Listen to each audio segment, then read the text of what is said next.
मारुती चित्तमपल्लींना मी फक्त चकवा चांदण या त्यांच्या आत्मचरित्रात भेटलो.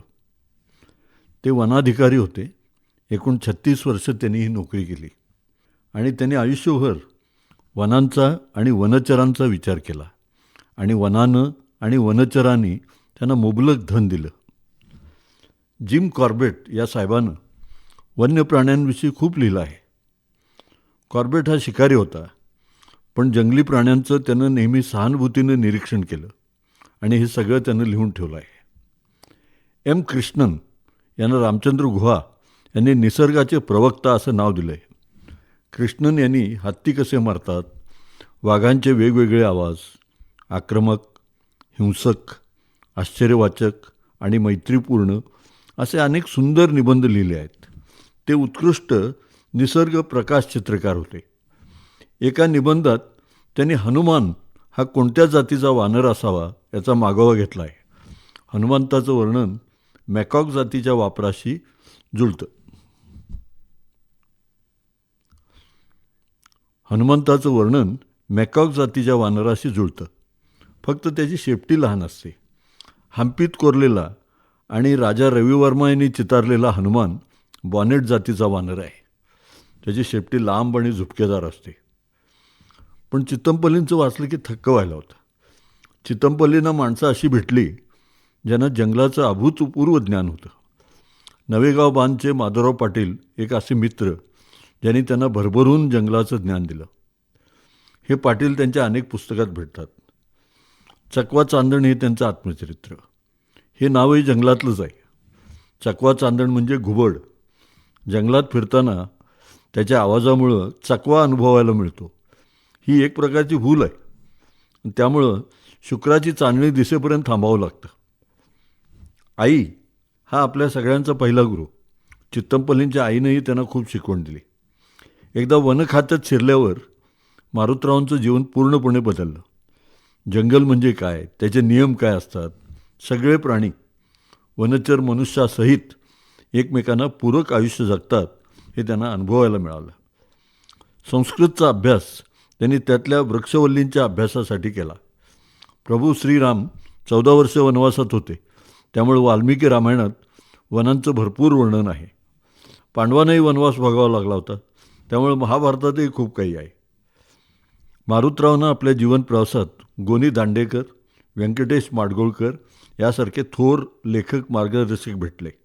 या दोघांनी वनावर खूप लिहिलं आहे.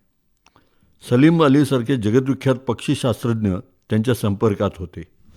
पक्ष्यांच्या बाबतीत सलीम अली यांचा शब्द अखेरचा मानला जातो. मारुतरावांनी सुद्धा जंगलाचं निरीक्षण करून अनेक महत्त्वाच्या गोष्टी शोधून काढल्या.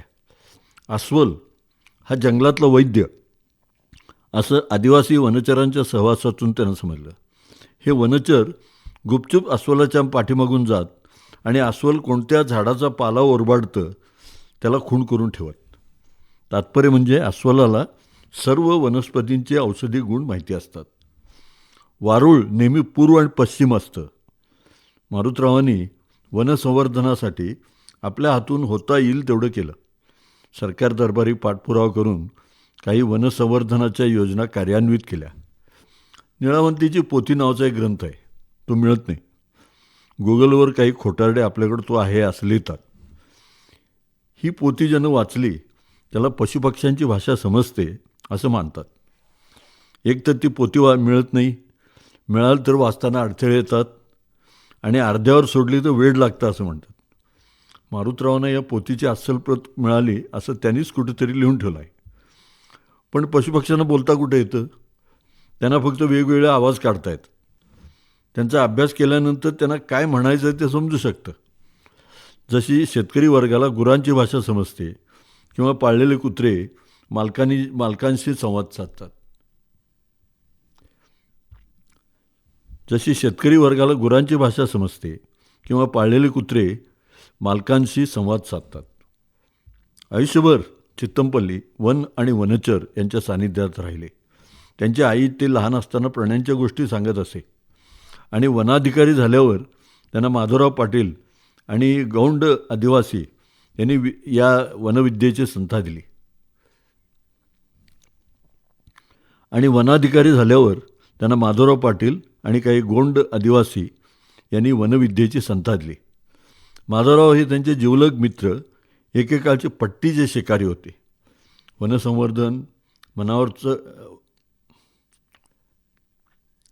वनसंवर्धन वनावरचं आक्रमण, चोरटी वृक्षतोड आणि चोरटी शिकार थांबवण्यासाठी मारुतरावांनी खूप प्रयत्न केले. मारुतरावांचे लेख प्रसिद्ध होऊ लागले तेव्हा त्यांना प्रसिद्धी मिळू लागली. प्राध्यापक नरहर कुरुंदकर, गोनी दांडेकर, व्यंकटेश माडगुळकर, राम शेवाळकर अशा मातब्बरांनी त्यांना लिखाणासाठी मार्गदर्शन केलं.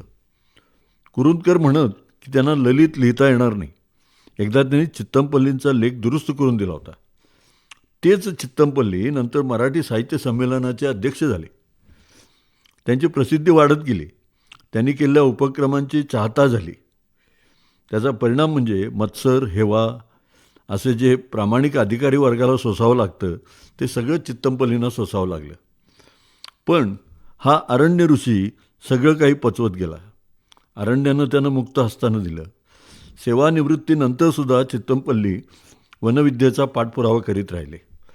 ते संस्कृत शिकले, ते संस्कृतातली वनविद्या जाणून घेण्यासाठी.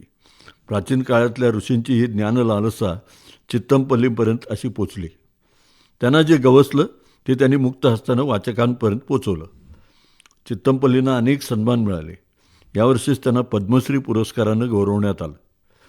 निसर्गाचं अखंड वाचन करणारा, निसर्गात रमणारा हा अरण्य ऋषी आता या जगाचा निरोप घेऊन गेला आहे.